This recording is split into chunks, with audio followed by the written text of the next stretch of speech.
وبالوالدين إحسانا. قصة النهاردة لشابة جزائرية عندها 17 سنة، جوليا أسمهان أو جوليا أسمهان، عاقة لوالديها. بجد أنا متأثرة جدا ونفسيتي مش عايزة أقول لكم أنا تعبانة قد إيه بسبب الموضوع ده. أنا شفت البرنامج ده في برنامج من برامج الجزائر.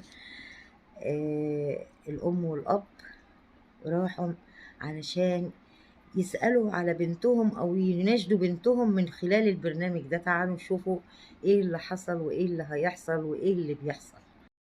جوليا أسمهان أو جوليا أسمهان عندها 17 سنة واتجوزت السنة اللي فاتت، يعني اتجوزت من 8-9 شهور كده.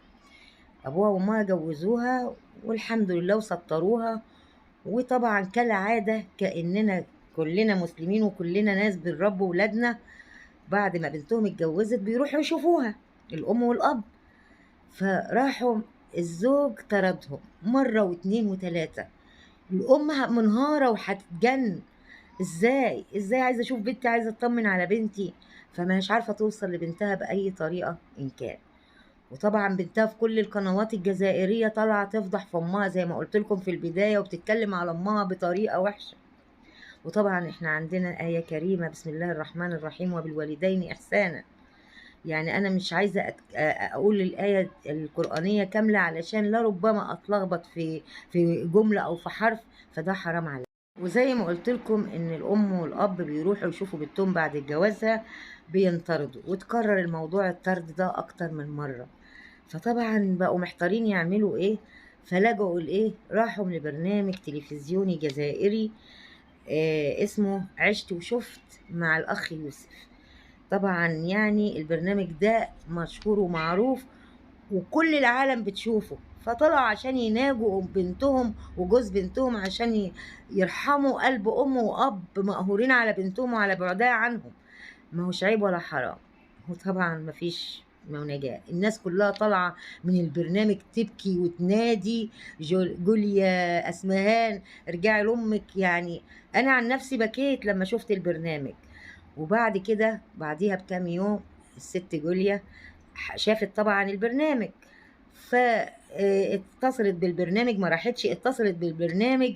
وطبعا قلت لكم ان جوليا اتصلت على البرنامج علشان ترد على امها وابوها، وفضلت تسب في امها وابوها كأنهم اعداء لها. ما هيش ام ولا اب، ما هيش ام ولا اب. انا مش فاهمه بجد هي عملت كده ليه.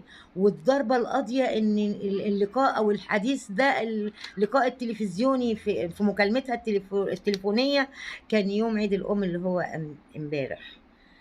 كانت ضربه قاضيه قوي للام. ليه كده ليه؟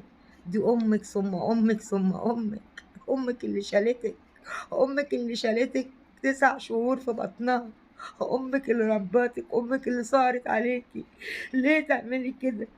ليه حرام عليكي بجد. انا بناشدك من مصر وبقول لك عيب يا جوليا، عيب. احضني امك وابوكي، هم حزنانين عليكي وخايفين عليكي وبيحبوكي، ده انت بنتهم. بعتذر لكم يا حبايبي، انا اسفه جدا، بس الموضوع ده اثر فيا قوي بجد.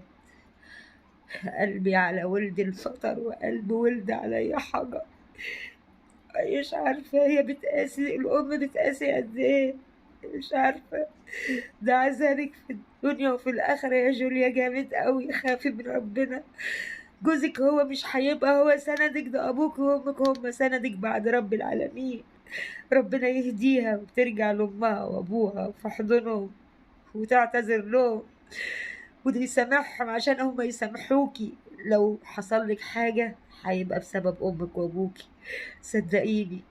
الأم والأب ما بيتعوضوش. اسأليني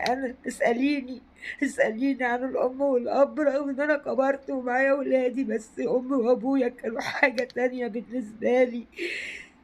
ارحموا من في الأرض يرحمكم من في السماء.